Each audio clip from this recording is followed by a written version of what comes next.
오늘 우리 살펴보신 말씀, 이사야서 43장의 말씀, 아마 교회 생활을 오래 하신 분들은 여러 차례 들어보신 아주 익숙한 말씀이 아닌가 싶어요. 특히 이 구절을 가지고 만든 찬양곡들이 몇 곡 있어서 더 익숙하지 않으실까 싶습니다. 근데 제가 그럼에도 불구하고 이 본문을 오늘 특별히 여러분과 나누고자 하는 것은 이 본문이 가지고 있는 성경에서의 특별한 의미가 있기 때문에 여러분과 나누고자 합니다. 지난 세기 우리 교회와 기독교의 가장 큰 위협은 아마 무신론이었을 겁니다. 무신론자들의 위협이 교회의 가장 큰 위험이었고, 많은 사람들이 신이 없다고 이야기하는 것, 무신론이 마치 지성과 이런 첨단의 성숙함의 상징 같은 자취를 차지하면서 그러한 사람들, 그런 무신론과의 투쟁이 지난 세기 교회의 가장 큰 시대적 과제였었다고 봐야 될 겁니다. 그러나 지금 21세기에 들어오면서 교회는 그거와는 전혀 다른 위협에 직면하고 있습니다. 그것은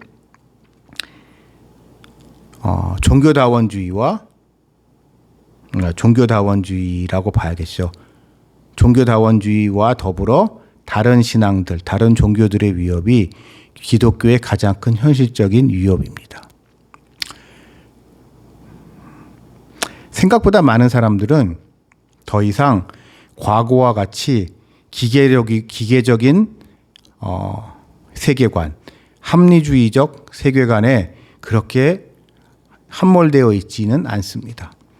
왜냐하면 우리가 살면서 우리의 현실 속에서 접해보다 보면은 그런 합리적인 설명이 될 수 없는 그런 초자연적인 현상을 많이 경험하게 되고, 그러다 보니 그렇고 그 초자연적인, 좀 더 정확히 말하면 통계적으로 일어나기 힘든, 사람이 예측할 수 없었던 그러한 것에 더 잘 대처하는 사람이 지난 세월의 승리자였기 때문이죠. 지금 비를 많이 왔는데요. 이 비도 우리 매년 그런 얘기 듣지 않나요? 몇십 년 만에 호우다, 몇백 년 만에 호우다. 이런 이야기가 쏟아지고 있습니다. 이런 얘기를 매년 듣는 것 같아요. 물론 이게 지구 온난화 때문이다라고 이야기를 하긴 하지만은요, 이러한 변화가 결국 우리가 과거에 경험을 통해서 축적해 놓았던 그런 정보, 데이터가 점점 무의미해지는 거고, 우리가 상상할 수 없고 예상하지 못했던 일들이 벌어지는 빈도가 현격히 증가하고 있다는 것을 이야기합니다. 그렇기 때문에 우리는 과거와 같은 그런 기계적인 세계관에서 벗어나고 어떻게 보면 수학적 합리성으로부터 좀 자유로워진 부분이 있어요. 근데 그거로 말미암아 나타나는 부작용은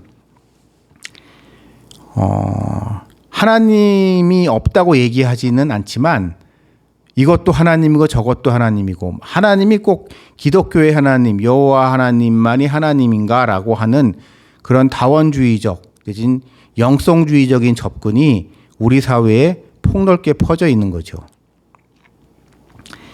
근데 이 모습이 어찌 보면 인류사로 봤을 땐 대단히 익숙한 모습입니다. 지금 우리는 세속화되고 근대화된 현대사회를 살고 있는데요. 우리가 살고 있는 이 근대화된 현대사회는 기독교 문명의 소산입니다.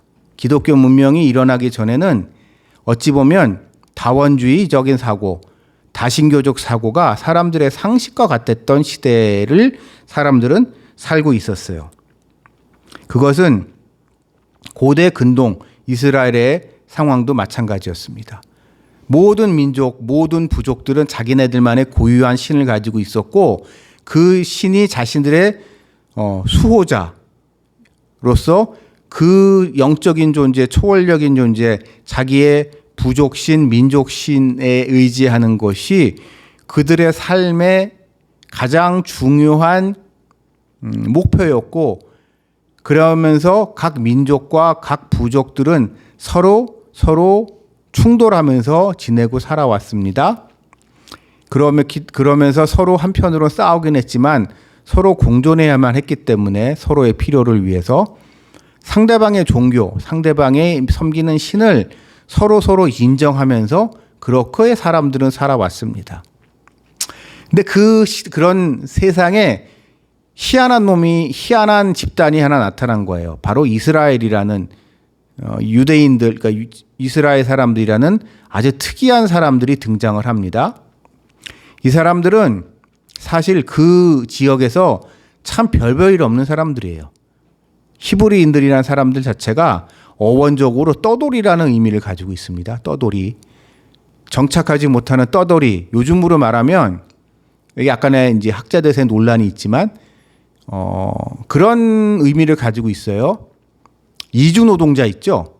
이 지역 저 지역을 돌아다니면서 품팔이 하는 사람들. 그러니까 중동 지역이라는 게 이제 중동 지역 여기저기를 떠돌아다니면서 이제 품팔이 하면서 먹고 사는 그런 사람들이 이 히브리라는 말의 어원이다라고 이야기를 하시는 분들이 있는데, 그런 식으로 그 사람들은 그 사회에서 아주 별볼일 없는 하층민들이었던 사람들인데, 이 사람들은 특이하게 자기네들이 섬기는 여호와, 뭐 야훼라고 할 수도 있고 여호와라고 할 수도 있는데요, 이 여호와만은 유일신이라고 이야기를 하는 거예요. 그러니까 그게 우리 한번 생각해 봅시다. 잘난 민족이 우리가 섬기는 신이 진짜 신이고 너희 신은 다 우상일 뿐이야, 별볼일 없는 신들이야 라고 얘기를 하면 좀 말이 뭐라고 표현을 해야 되나, 말이 좀 말이 되는 소리가 들리겠지만, 그 무리들 중에 가장 별볼일 없는 사람들이, 가장 내세울 것 없는 사람들이 엉뚱하게 야, 우리가 섬기는 신 여호와가 진짜 신이고 너희가 섬기는 신은 다 가짜야 라고 얘기를 하는 거거든요. 그러니까 사실 따지고 보면 되게 웃기는 소리입니다. 그런 이야기를 할 만한 이렇게 권위 있는 집단이 아닌데, 이 사람들이 여호와 하나님, 자기네가 섬기고 있는 여호와만이 참 하나님이고 너희는 다 가짜다라고 이야기를 하고 있는 거니까는요. 이 다른 사람들로부터 아주 이상한 취급을 받았던 거죠. 자, 근데 여기에 이제 세계사적인 변화가 일어납니다.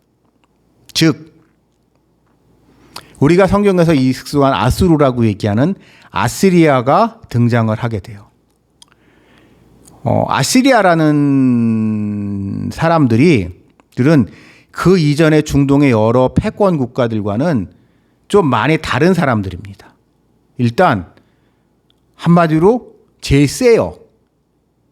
그 이전 부족들, 이런 이전의 나라들과는 비교도 안 됐을 정도로 강대한 민족이 됩니다. 왜냐하면 그들은 철기 문명을 주도했기 때문이에요. 강력한 철기 문명을 가지고 이제 이 쇠로 만든 무기를 가지고 중동 지역 전역을 제패하면서 사실상 그 지역을 통일할 수 있는 최초의 이 강력한 정복 국가가 됩니다. 그래서 여러분 이제 고대 근동사를 보시게 되면 이제 여러 왕족들이 있는데, 여러 부족들이, 여러 나라들이 있었는데, 그 나라들이 주로 이제 지금의 유프라테스 티그리스 강을 중심으로 해서 여러 도시 국가들이 처음엔 있었고, 그 여러 도시 국가들이 서로 이합 집산을 하면서 몇 개의 왕국으로 나눠져 있었는데, 이 지역을 최초로 통일한 사람은 우리가 잘 알고 있는, 이제 성경에 등장하지 않지만 함무라비 왕이었죠. 함무라비의 바빌론이었지만 함무라비의 바빌론은 오래 지속이 못 되고 멸망하고 난 이후에 이제 다시 근동 지역 전체가 여러 나라로 분열돼서 서로 이게 용쟁호투를 하는 상황이었는데 이거를 정리하고 이 티그리스 유프라테스 우리가 메소포타미아라는 문명이라고 하는 지역을 재통일한 이후에 그 강력한 힘을 바탕으로 이제 확장 정책을 합니다. 대외 정복 전쟁에 나서서 첫 번째로 이제 북이스라엘을 멸망을 시켰죠. 여러분, 북이스라엘도 여러 번 공격을 받았어요. 북쪽에 있는 아람으로부터 이런 나라 공격을 받았지만 그 나라들과 전쟁에서 뭐 진 적도 많이 있지만 그 나라들 어디도 북이스라엘을 정복하지는 못했거든요. 여러분, 어느 나라가 어느 날 쳐들어가서요 전쟁에서 이기는 거는 또 쉬우는 게 아니지만요. 그 나라를 완전히 정복해가지고 그 나라를 없애고 그 나라를 자기 나라에 흡수한다는 거는요. 그거보다 훨씬 더 힘든 일입니다. 그렇게 북이스라엘이 없어졌어요. 그리고 북이스라엘과 함께 이제 그 지역의 패권자였던 아람도 같이 이제 한꺼번에 날려버리시죠. 날아가가지고 이제 멸망하고 난 다음에 이제 아수르는 그 남쪽에 있는 남유다 지역을 호시탐탐 노리고 있습니다. 그러면서 남유다 지역을 쳐들어왔어요. 근데 남유다 왕국을 쳐들어왔을 때 사람들은 뭐라고 생각했을까요? 승산이 없어 보였겠죠. 아수르 저 무자비하고 막강한 아수르의 군대가 저 대단했었던 여러 나라들을 다 하나하나 격파하고 그 북쪽에 이스라엘, 그 남유다 지역 기준으로 했을 때 북쪽에 있었던 여러 나라들을 다 무찌르고 그 지역을 다 통일하고 난 다음에 이제 유다를 거쳐서 그 사람들은 결국 남쪽에 이집트, 애굽까지 쳐들어가서 이제 고대 근동 지역 전체를 통일하려는 거대한 야심을 가지고 어떻게 보면 유다 정도는 그냥 한입거리 밖에 안 되는, 결국 유다는 목표가 아니에요. 유다를 정복하고 난 다음에 유다를 지나서 남쪽에 있었던 애굽, 이집트까지 정복하는 것을 목표로 하면서 그들이 쳐들어왔는데 그들의 그 막강한 공사력을 봤을 때 남유다는 아무런 가능성과 희망이 없어 보였는데 기적적으로 히스기야 왕은 그들을 물리칠 수 있었던 거죠. 이것은 아마 센세이셔널한 반응을 보였을 겁니다. 그러면서 이 남유다의 승리, 그러니까 아수르의 공격을 막아낸 이 남유다의 놀라운 성공은 그 시대에 아마도 그 지역 사람들한테서는 남유다를 다시 보게 되는 계기가 됐을 것이고, 히스기야 왕은 지금으로 말하면 이제 비유로 말하자면 이런 것 같아요. 저 우크라이나를 러시아가 처음 쳐들어갔을 때 우리는 모두 다 그냥 러시아가 우크라이나를 쳐들어갔을 때 처음에는 그냥 한 방에 끝날 거라고 생각했잖아요. 이렇게 1년 넘게 전쟁을 끌 거라고는 아무도 생각하지 않았는데 어쨌든 기적적으로 하여튼 막아냈잖아요. 그런 거보다 이제 더 크다고 봐야 될 것 같아요. 왜냐하면 우크라이나는 아직도 이제 러시아랑 싸우고 있으니까, 전쟁을 끝내지 못하고 있으니까요. 그러니까 다 무찔러 가지고 다 이긴 거니까는요. 그러니까 그렇게 남유다는 갑자기 그 지역에서 그 세계에서 이제 주목을 받게 되고 사람들이 칭송을 받게 되니까, 자, 이 남유다의 왕 히스기야가 요즘으로 말하면 어깨에 뽕이 들어갑니다. 어깨에 뽕이 들어가요.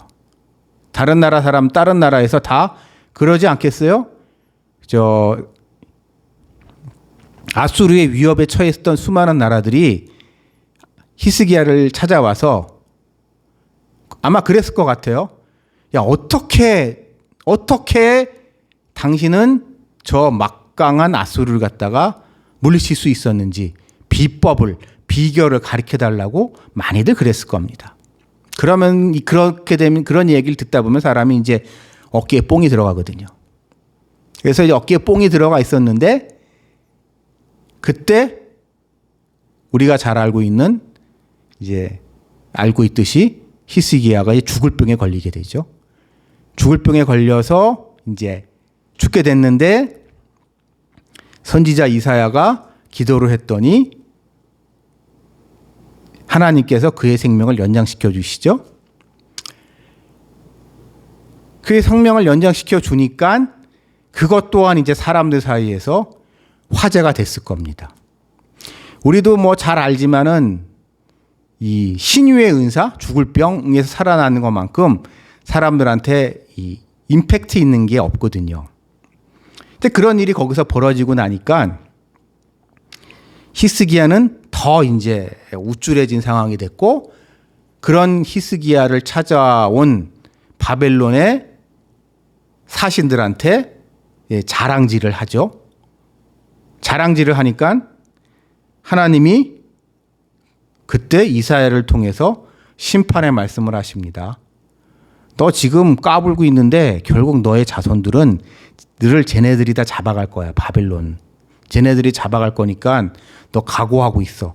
라는 심판의 말씀을 이사야를 통해서 하나님이 히스기야에게 주십니다.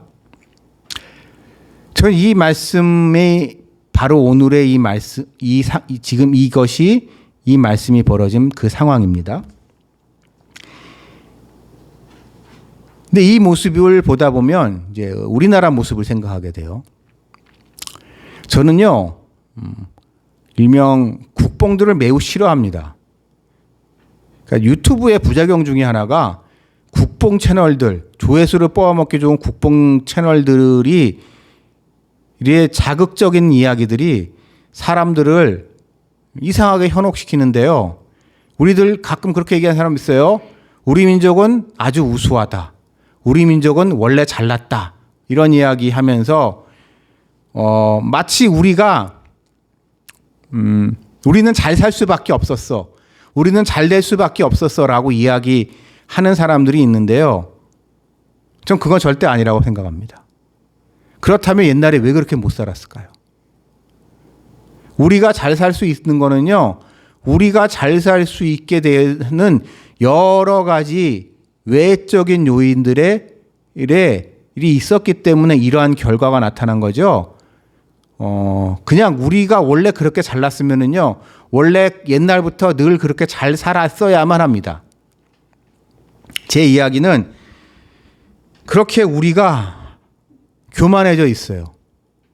한국교회도 마찬가지입니다.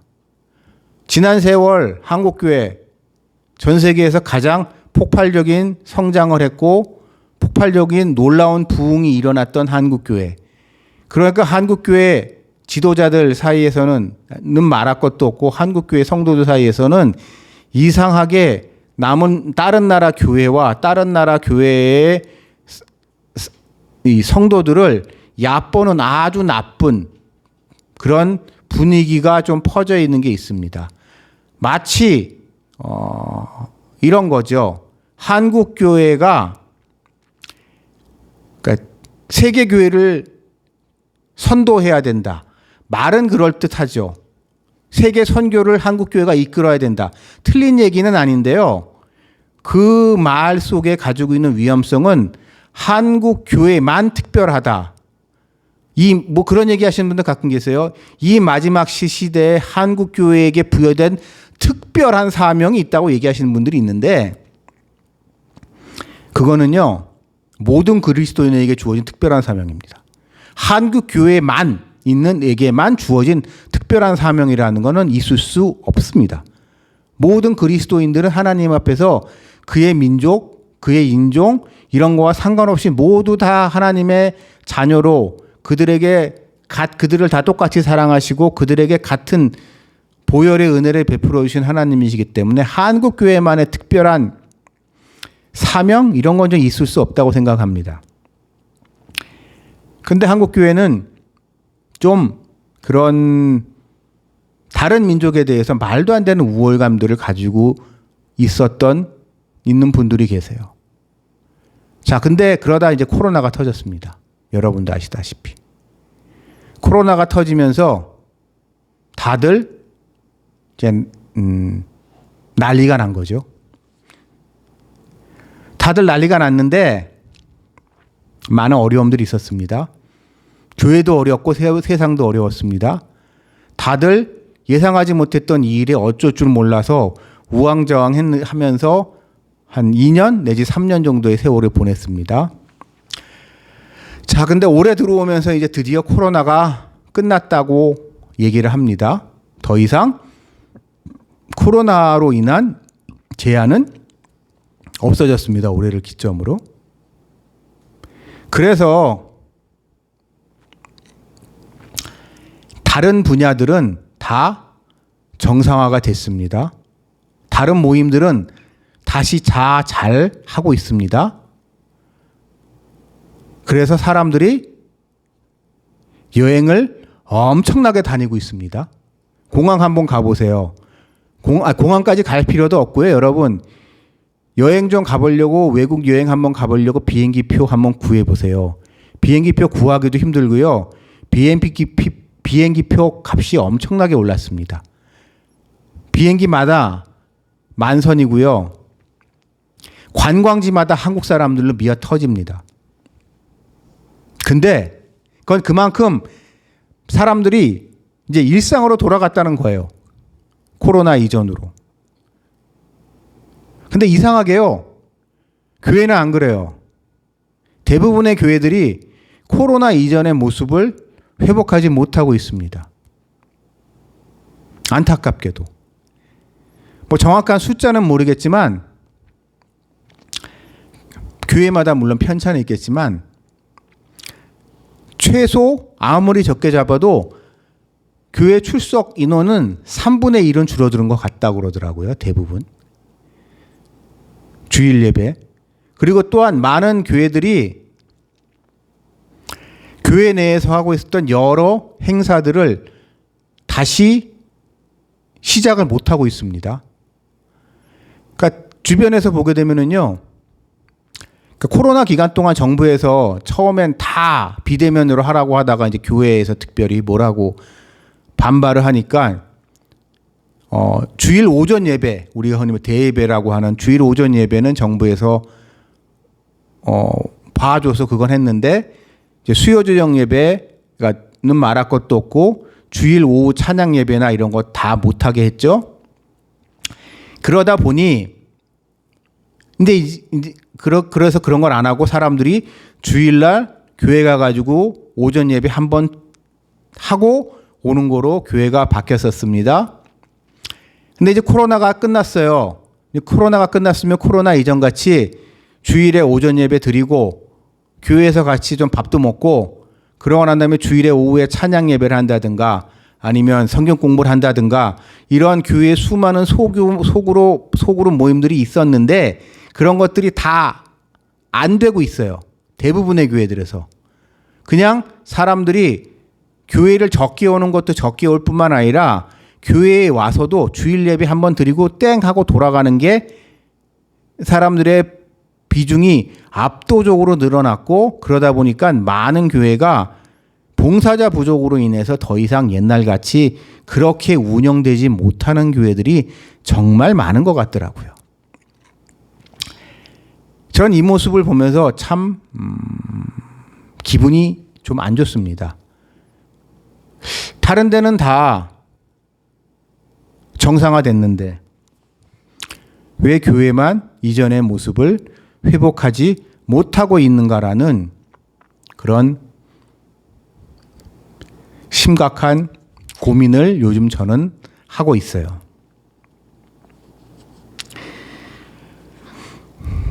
그러면서 한국교회가 위기다라고 얘기를 했지만 이 위기의 정도가 그거를 더 뼈저리게 느끼고 있고 과연 한국교회의 미래에 대해서 어떤 생각을 해야 되나 가지고 고민을 많이 하게 됩니다. 그리고 이것이 어찌 보면 지난 세월 교만했던 한국교회에 대한 하나님의 심판이 아닌가라는 생각을 해보게 돼요. 그래서 저는 오늘 이 말씀 속에서 하나님의 뜻을 찾고자 합니다. 하나님은 이스라엘에 대해서 분명한 심판의 말씀을 선포하셨어요. 그러나 그러면서도 또 희한한 게 그게 끝이 아니고 회복의 메시지도 같이 전해주십니다. 너희가 저 바빌론에 의해서 망할 거고 너희 자손은 그들에게 의해서 포로로 붙들려 갈 거고 그래서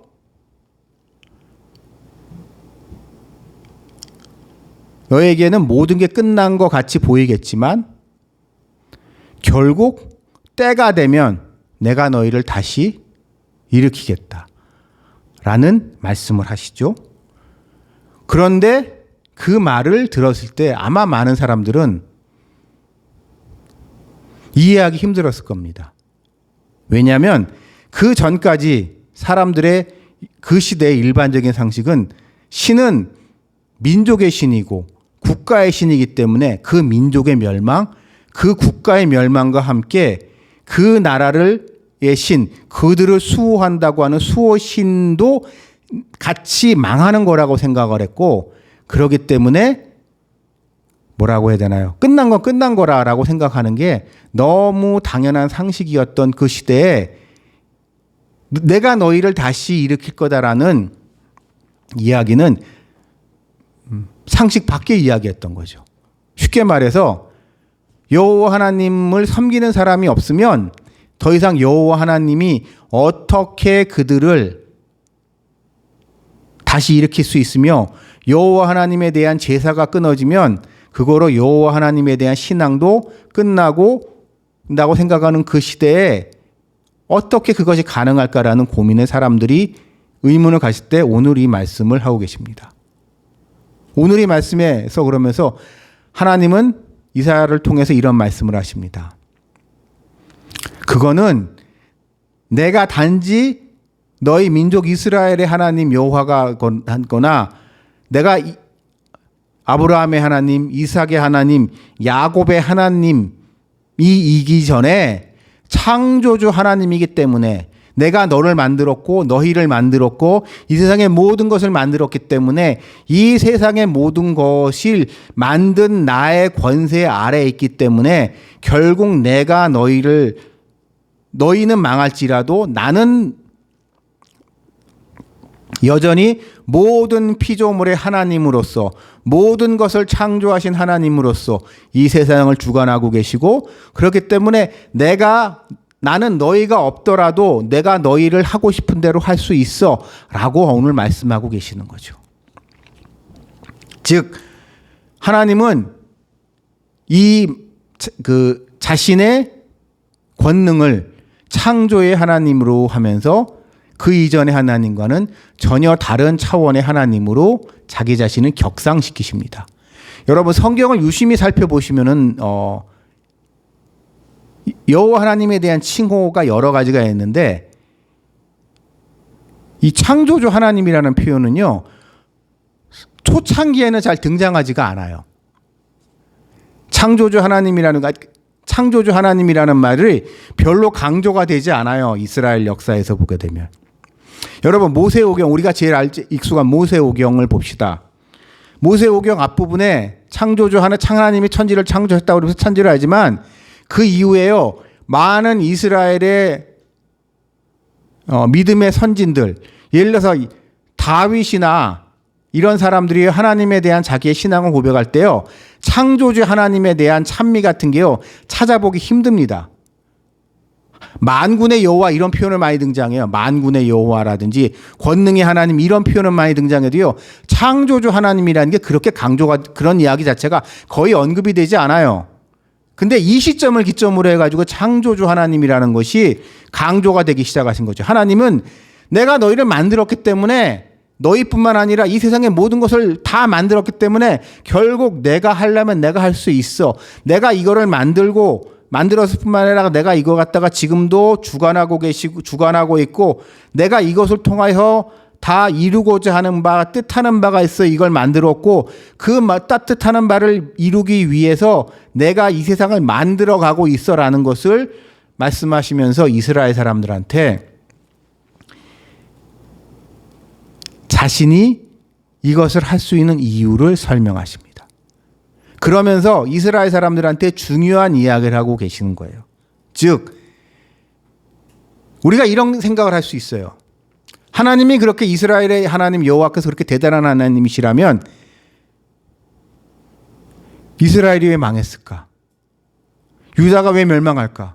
이스라엘 사람들이 왜 그런 고초를 당해야 될까? 이스라엘 사람들이 왜 이렇게 사방으로 뻗어나갈까? 그들이 왜 포로 생활을 해야 될까? 그런데 오늘 이 말씀에서 하나님은 중요한 말씀을 계십니다. 그들을 하나님은 말씀하신 내가 너희를 흩트겠다. 세상 모든 나라에 너희가 다 흩어지게 만들겠다. 라고 말씀하고 계세요. 그러면서 흩어지는 거에서 끝나는 게 아니에요.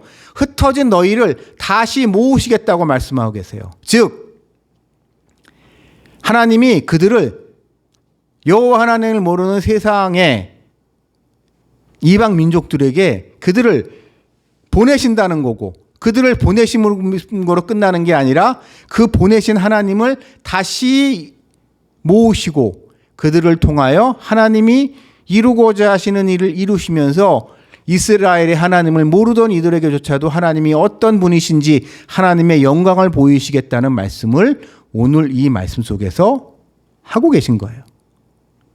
즉 하나님은 이제 민족의 하나님에서 온 인류의 하나님으로 한 단계 업그레이드 되시는 겁니다. 이 모습이 속에서 이 예언의 말씀 속에서 우리가 한국교회의 미래를 생각을 해볼 필요가 있습니다. 한국교회 어렵다고 합니다. 제가 일전에 특히 그 모든 어려움이 코로나를 겪으면서 어떻게 보면은 골맞던 게 터졌던 것 같아요. 그래서 다 떠나서 일단 신학교들의 학생들이 안 옵니다. 더 이상 목사를 하겠다는 사람이 없는 거예요. 교회들마다 좀 부끄러운 이야기지만은 다들 뭐라고 해야 되나요? 줄여나가려고 합니다. 뭔가 일을 더 버리려고 하는 게 아니고요. 일을 줄여나가려고 해요. 그러니까 희망이 없다고 생각을 하니까는요. 으쌰 잘해보자라는 게 아니라 어떻게 하면 한 푼이라도 더 아낄까. 비용 절감에 교회들이 매진하고 있습니다. 한마디로 한국교회의 위기가 아니고 이거는요. 패배의식이 퍼져 있는 겁니다. 부흥과 성장의 가능성을 스스로 거부하고 있는 거나 잘 지키자고 하면서 그냥 다 줄여나가려고 하고 있어요. 그러나 여러분, 저는 이 시기를 아주 긍정적으로 바라봅니다. 이런 시기를 겪으면서 결국 알곡과 가라지가 분명해지고 있는 시대를 겪고 있는 것 같아요. 어느 교회가 참교회인지 어느 교회가 그렇지 않은지 분간이 되고 있는 그러한 시기를 우리는 살고 있습니다. 어떤 성도가 진짜 그리스도인인지 누가 거듭난 그리스도인인지 말이 아닌 그의 행실을 통하여 입증하는 본인은 의식을 못하겠죠. 본인은 의식하지 못하는데 본인이 자기가 그런 행동, 그런 언행의 이유가 뭔지 본인도 모르고 있겠지만 그 과정을 통해서 참과 거짓이 분류가 되고 있는 시대를 지금 우리는 살고 있습니다. 그래서 저는 지금을 긍정적으로 생각합니다. 여러분, 우리한테 희망이 있을까요? 사람들이 한국교회에 희망이 없다고 얘기합니다. 근데 이 말은요, 근본적으로 틀렸어요. 한국교회에 희망이 있던 적은 없습니다. 하나님한테 희망이 있는 거고, 예수님한테 희망이 있는 거고, 예수님의 몸된 교회에 희망이 있는 거죠. 한국교회에 희망이 있는 게 아닙니다. 그렇기 때문에 한국교회에 더 이상 희망이 없다는 말은요, 애초에 논리적으로 형성될 수 없는 이야기예요. 교회를 누가 세우십니까? 하나님이 세우십니다. 교회를 누가 이끄십니까? 하나님이 이끄십니다. 그리고 이 교회의 끝은 어디입니까? 주님의 다시 오심입니다. 예수님이 재림하실 때, 그래서 저 하늘과 이 땅이 하나가 될 때, 그때를 위한 곳, 그것이 이 땅의 교회입니다. 그렇다고 생각했을 때 지금의 이 어려움, 따지고 보면 별거 아닙니다. 교회는 이렇게 어려워왔습니다.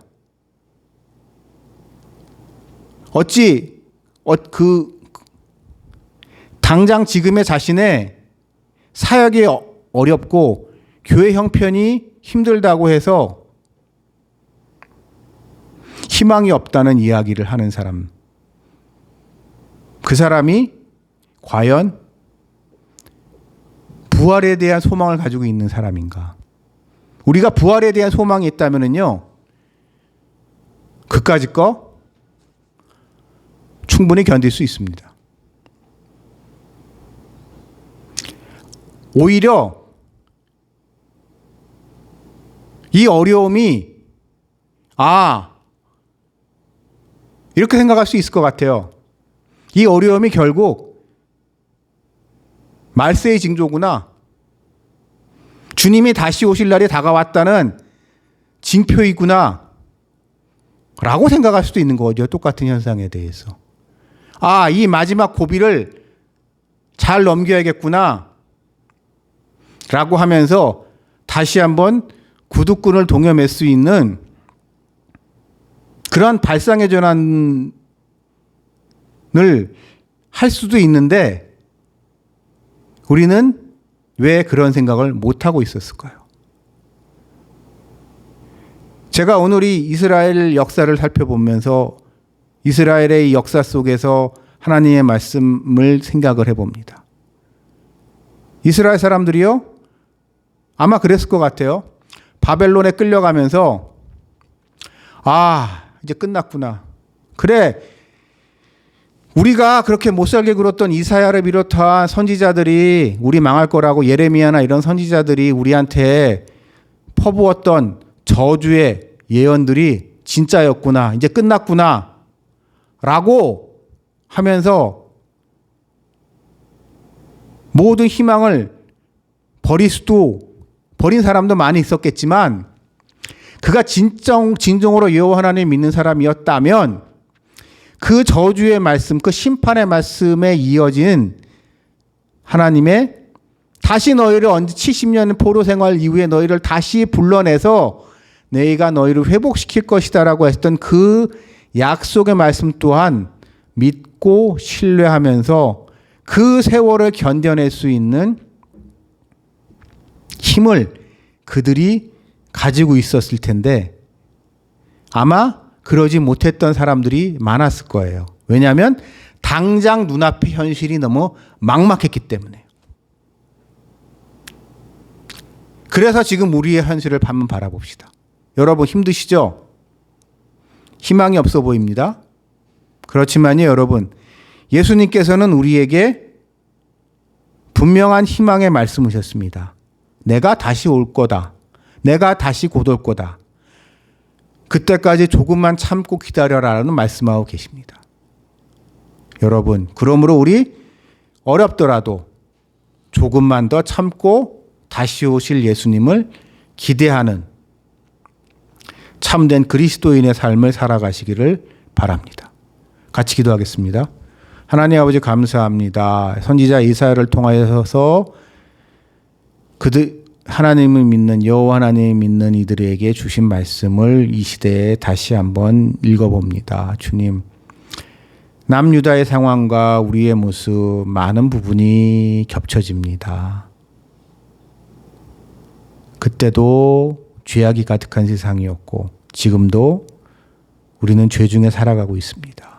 하지만 하나님의 사랑으로 말미암아 어떻게 살아가고 있습니다. 그러나 공의의 하나님이시기 때문에 우리에게는 피할 수 없는 심판이 다가오고 있습니다.